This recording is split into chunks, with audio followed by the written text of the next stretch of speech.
হরে কৃষ্ণ। আজ আমি আপনাদের সাথে আলোচনা করব আপনাদের বাড়িতে এই একটি গাছ আছে, সামান্য গাছ। সেই গাছটি বাড়িতে লাগিয়ে রাখুন। বাড়িতে লাগালে কি হবে, আপনার বাড়িতে যে সমস্ত অশান্তি হচ্ছে, ছোটোখাটো বড় ধরনের অশান্তি কেটে যাবে। মাতা লক্ষ্মী খুব সন্তুষ্ট হবে। সন্তুষ্ট হয়ে লক্ষ্মী নারায়ণ সহ 33 কোটি দেবদেবীকে নিয়ে আপনার ঘরে বাস করবে। আপনার বাড়িতে বাস্তুদোষ আছে, বাস্তুদোষ কেটে যাবে, পিতৃদোষ কেটে যাবে, নবগ্রহের কুদশা কেটে যাবে, হু করে গিয়ে অর্থ আসবে, সন্তানের পড়াশোনা ভালো হবে, চাকরির প্রমোশন হবে, নতুন কর্মযোগ আসবে, ব্যবসার উন্নতি হবে। সব দিক থেকে আপনারা উন্নতি করতে পারবেন। সেই গাছটি খুব সামান্য গাছ, আপনারা টবে লাগাতে পারেন, বাড়িতে ফাঁকা জায়গা থাকলে সেখানেও লাগাতে পারেন। আপনারা সম্পূর্ণ ভিডিওটি দেখুন। আশা করি ভিডিও আপনাদেরকে খুব উপকৃত করবে। রাধে রাধে বন্ধুরা, আমি যে গাছটির কথা বলছি সেই গাছটি আপনাদের সকলের খুব পরিচিত গাছ। সেই গাছটির নাম হলো কারি পাতা গাছ। এই কারি পাতা গাছ দক্ষিণ ভারতের একটি খুব প্রসিদ্ধ গাছ। দক্ষিণ ভারতের সমস্ত মানুষেরা রান্নায় তারা এই কারি পাতা ব্যবহার করে। এই কারি পাতার অনেক খাদ্য গুণ রয়েছে। এখন শুধু যে দক্ষিণ ভারতেই কারি পাতা ব্যবহার করে তা না, ভারতবর্ষে বিভিন্ন প্রান্তে, এমনকি বিদেশেও এখন কারি পাতা খাদ্য হিসাবে খুব সুন্দরভাবে গ্রহণ করা হয়। কারি পাতা খাবারের গুণকে, স্বাদকে খুব সুন্দর করে, বাড়িয়ে তোলে। আর কারি পাতার খাদ্য গুণ কি, এই পাতা নিয়মিত খেলে হজম শক্তি বৃদ্ধি পায়। যারা ডায়াবেটিস রোগী তাদের ডায়াবেটিস কন্ট্রোলে আসে, high pressure, high blood sugar এগুলো সবই কন্ট্রোলে আসে। এমনকি এর মধ্যে প্রচুর পরিমাণে ফলিক অ্যাসিড আছে।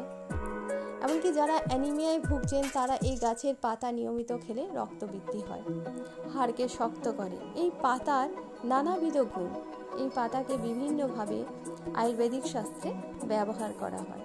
তো আজকে আমরা আলোচনা করব যে এই যে কারি পাতা গাছ দেখছেন, এটি বাড়িতে কোন দিকে লাগাবেন, কিভাবে রাখবেন, রাখলে আপনাদের কি কি উন্নতি হতে পারে সংসারে, সেটা নিয়ে আমি আপনাদের সাথে এখন আলোচনা করব। রাধে রাধে বন্ধুরা, আমাদের সনাতন শাস্ত্রে এই কারি পাতা গাছের বর্ণনা রয়েছে। এই কারি পাতা গাছকে এমনকি বাস্তুবিদেরা, এমনকি জ্যোতির্বিদেরাও এই কারি পাতার কথা বলেন যে এই কারি পাতা গাছ বাড়িতে থাকলে বাড়ির অপার মঙ্গল হয়, বাস্তুর অপার মঙ্গল হয়। এই গাছকে আপনারা বাড়িতে যেখানে ফাঁকা জায়গা আছে সেখানে উঠানেও লাগাতে পারেন, টবেও লাগাতে পারেন, ব্যালকনিতেও পারেন, যে কোনো জায়গায় আপনারা এই গাছকে রাখতে পারেন। এই গাছের পাতা দিয়ে আপনারা রান্না করে খান, কাঁচা খান। এই পাতা বেটে মুখে লাগান, চুলে লাগান, চুল ভালো থাকবে, মুখ ভালো থাকবে, সব দিক থেকে আপনাদের এই পাতা আপনাদের উপকার করবে। তো এই গাছ লাগানোর সব থেকে বেস্ট পজিশন হলো, সব থেকে ভালো দিক হলো পশ্চিম দিক। কারণ পশ্চিম দিক হচ্ছে চন্দ্রের দিক। তো কি হয়, চন্দ্রের অবস্থানকে কন্ট্রোল করে। চন্দ্র যার ঠিক থাকে, বাড়িতে যখন চন্দ্রের অবস্থান ভালো থাকে তখন বাড়ির প্রত্যেক সদস্যের মস্তিষ্ক ঠান্ডা থাকে, মন সুন্দর থাকে। মন যখন পবিত্র থাকে তখন সেই বাড়িতে কোনো ঝগড়াঝাটি অশান্তি হয় না। আর যে বাড়িতে ঝগড়াঝাটি অশান্তি হয় না সেই বাড়িতে মাতা লক্ষ্মী বাস করে। সেই বাড়িতে অর্থের আগমন হয়, ছেলে মেয়ের পড়াশোনা ভালো হয়, শরীর স্বাস্থ্য ভালো থাকে, কর্মযোগ ভালো হয়, অশুভ শক্তির বিনাশ হয়। এটা আমাদের সনাতন শাস্ত্র খুব সুন্দরভাবে এটা ব্যাখ্যা দিয়েছে। এবার আপনার বাড়িতে যদি পশ্চিম দিকে জায়গা না থাকে, আপনারা বাড়ির যে কোনো দিকে গাছটি লাগাতে পারেন।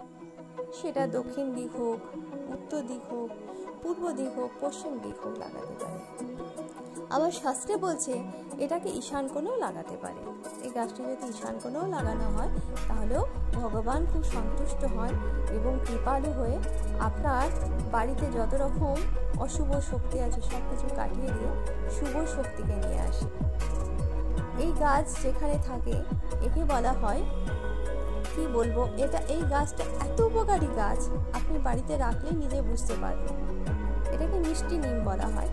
এটা যদি খান, খেলে তো উপকারী, আবার বাড়ির বাস্তুরও অপার উন্নতি হয়। শাস্ত্রে বলছে এই গাছের আপনারা প্রতিনিয়ত গঙ্গা জল বা শুদ্ধ জল দিয়ে পূজা করবেন। এই গাছ কিন্তু আপনারা যখন অশুদ্ধ অবস্থায় থাকেন, বাসি কাপড়ে থাকেন, তখন কিন্তু এই গাছে হাত দেবেন না। এই গাছকে জল দিন এবং তাকে প্রণাম করুন এবং পাতা তুলে আপনারা সেবন করুন। দেখুন আপনাদের সমস্ত দিক থেকে উন্নতি হবে। এই পাতা এই পাতা হনুমানজিরও খুব প্রিয়। এই পাতা আপনারা যখন বাড়িতে ভগবানের ভোগ রান্না করবেন, তখন এই পাতা দিয়ে রান্না করে ভগবানকে নিবেদন করুন এবং আপনারা প্রসাদ পান। দেখুন ভগবানও খুব খুশি হবেন, আপনাদেরও শরীর স্বাস্থ্য খুব ভালো থাকবে। রাধে রাধে বন্ধুরা, আপনারা বাড়িতে এই গাছটিকে লাগান এবং সুন্দরভাবে যত্ন করুন। সেই গাছের পাতা আপনারা খান, ভগবানকে ভোগ নিবেদন করুন এবং বাসি কাপড়ে স্পর্শ করবেন না। দেখবেন আপনার বাড়িতে, আপনার গৃহে অপার কল্যাণ হবে, 100% কল্যাণ হবে। আমাদের এই ভিডিও যদি আপনাদের ভালো লাগে তাহলে একটি লাইক করুন, কমেন্টস করুন এবং আমাদের চ্যানেলটিকে সাবস্ক্রাইব করে রাখুন। তাহলে যখনই আমরা প্রথমে নতুন ভিডিও ছাড়বো না, তখনই আপনার কাছে নোটিফিকেশন চলে যাবে।